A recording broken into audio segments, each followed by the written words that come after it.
There is massive amounts of water, rainwater and mountain water that comes due with the snow, comes down as it melts. There's so much water, they're releasing it into the Pacific Ocean. Shit, that ain't true. That's just what you saw. When Donald Trump talks about turning on the valve, what he's talking about how we move water and how much water we move from Northern California to Southern California. But let me make one thing very clear. There's no valve that you need to turn on to move this water. In fact, the state is currently pumping the same amount of water from Northern California to Southern California as was the case during the first Trump administration. So what Donald Trump is really talking about is not a water supply issue, but a water pressure issue. Just like when you're in the shower and somebody flushes the toilet, you feel it. That's what happened when hundreds and thousands of firefighters were tapping into countless hydrants because of so many structures that were burning. So while so many firefighters are still working hard, sacrificing to protect lives, to protect properties, and while so many families that have been displaced or have lost their homes, Donald Trump, predictably, sadly, is trying to launch political attacks in his ongoing war against California. Now that is true. A lot of back and forth about whether President-elect Donald Trump is going to come to Los Angeles, and tonight reporting that that visit could come as soon as next week. The Wall Street Journal is reporting that his team is working through planning to carefully avoid disrupting the recovery efforts. We know that Mayor Bass said yesterday that she was in touch with members of his team to try to figure out a date. So some confirmation from Wall Street Journal that the trip is going to happen. We just don't know exactly when it's going to happen. We know he has been personally invited by Governor Newsom to come, as well as the chair of the Board of Supervisors for LA County, Catherine Barger. Tuesday morning, wildfires started blazing across Southern California. Thousands of people have been evacuated, homes have been destroyed, and air quality is dangerously poor. And fighting these fires is hard and life-threatening work. And some of the people on the front lines doing this fighting are inmates, frankly being exploited. California has always relied on incarcerated people to fight its wildfires. The state has a conservation camp program that does this. These inmates earn as little as $2.90 a day with a $1 per hour bonus if they're actively fighting fires. To put that into perspective, professional firefighters in California make around $29 an hour. And the risks of the job are massive. They're working in extreme heat, choking on smoke in dangerous terrain, with little to no access to the professional equipment and benefits given to professional firefighters. Even worse, many of them are actually denied the opportunity to really become professional firefighters after leaving the carceral system because of their criminal record, despite the risks they've already taken and the skills they've gained. And why does it work this way? It's for cheap labor. California saves an estimated $100 million using inmate firefighters per year. And the prisons also benefit because these programs reduce overcrowding, giving the illusion of rehabilitation. These programs perpetuates a broken system that profits off of incarceration. And when inmates are forced to do dangerous jobs like firefighting, it becomes clear that in the eyes of the system, their lives are valued less than the land they're fighting to save. What happened in California? What caused Trump to say, I sent the military, I ordered the military to California to turn on the water? What caused him to put that lie out there? Well, what happened 2 days ago was the federal government restarted federal water pumps in Northern California, get this, that had been offline for 3 days due to a maintenance check. That's all that happened. The federal government turned on 3 of their water pumps in Northern California that had been offline for 3 days, getting maintained. He lies to you because he knows he can. Because he knows that you've stopped doing your job, America. You've stopped staying informed. You've told your politicians, you've told Trump, man, it's like you're telling Trump, you've been telling Trump now for the last 8 or 9 years, I do not want to be informed. I don't care about the truth. Donald, feed me bullshit. Feed me bullshit. I love you, Trump supporters, but that's what you've been telling Donald Trump day after day for 9 years. Lie to me. Thank you, sir. Give me another.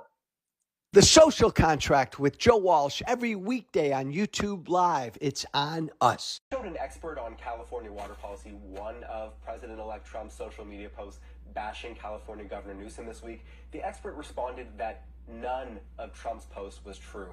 I'll give you some examples of Trump's false claims. He claimed that President Biden is leaving him, quote, no money in FEMA. In reality, FEMA told me its disaster relief fund has $27 billion in it, thanks to a funding bill Biden signed in December. Now, that might not be enough to cover the needs of this year's disasters, but it's certainly not no money like Trump claimed. But Trump also claimed that Newsom refused to sign a so-called water restoration declaration that Trump said would have sent water from the north of the state down south. Actually, no such declaration even exists, as Newsom's press office pointed out.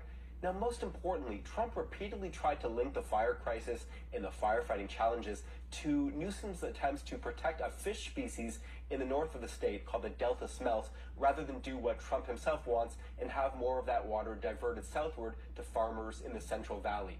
Two experts on California water policy told me this is absolute nonsense. There is no link whatsoever between northern environmental preservation and the fire situation. The Central Valley is not LA, it's separated by a whole mountain range. Sending more water to those farms would have done nothing to stop fires from sparking in LA dry brushland. And this is key. The experts noted there is no shortage of firefighting water in the Los Angeles area. As of the time that Trump made these comments midweek, area reservoirs were filled at or above historical levels. Now, you might have seen there were some dry hydrants this week in one part of LA, Pacific Palisades. That's real, that's significant. But that issue had to do with logistical, technical problems related to water tanks in the mountainous community, not a lack of water in LA as a whole. Hydrants elsewhere in the city kept flowing. Daniel Dale, CNN, Washington. San Antonio police are investigating after a newborn baby was left outside in the snow and freezing temperatures on Tuesday morning. That baby now in critical condition. San Antonio police tell us a man found the infant wrapped in a towel on a snow-covered sidewalk near Nolan and Cherry Street. The umbilical cord was still attached. The child was rushed to the hospital.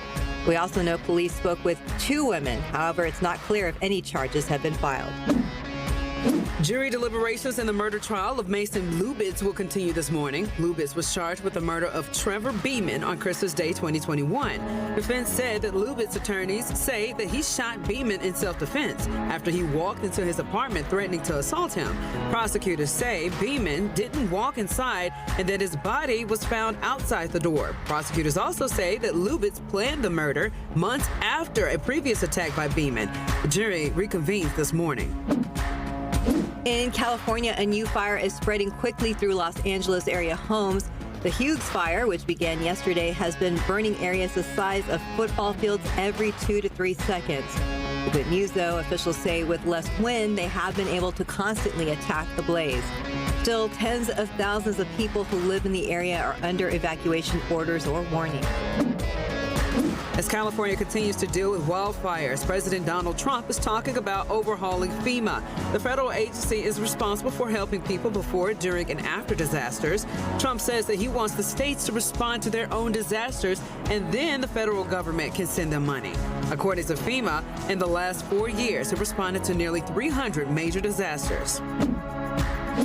Flights for refugees preparing to come to the U.S. have been canceled. This according to a memo from the State Department sent to resettlement partners. The move is part of President Donald Trump's executive order on immigration and is expected to affect about 10,000 people who had already scheduled their flights. Officials also say no additional travel bookings will be accepted. During the Biden administration, refugee admissions were limited to 125,000 per year. For users across America, TikTok has been restored to users. However, its future still is unclear after the 14-hour shutdown last weekend. While President Donald Trump has initially talked about efforts to ban the app due to concerns about the Chinese-owned company, he has now signed an executive action to delay the ban for 75 days. When those days are up, Trump said that he could choose to close the app or force it to sell. NASA is hosting a Day of Remembrance today. The annual event honors astronauts who died pursuing space exploration and discovery. specifically the crews of Apollo 1 and the space shuttles Challenger and Columbia. NASA's Day of Remembrance is traditionally held on the fourth Thursday of January each year. There will be a wreath-laying ceremony at Arlington National Cemetery in Virginia, Joslin Space Center in Houston, and the Kennedy Space Center in Florida will also hold commemoration events. Samsung's new line of Galaxy phones are here, and they include the standard Galaxy S25 along with Plus and Ultra models. All three have enhanced artificial intelligence features. They start at $800 and will be available early next month. Samsung and Google are launching new software in the form of a smartwatch for kids. The watch comes with a slew of kid-safe features, perhaps putting off the need for kids to get cell phones. Parents will be able to set up and manage their child's watch directly from their own phones. And that's today's 9 at 9.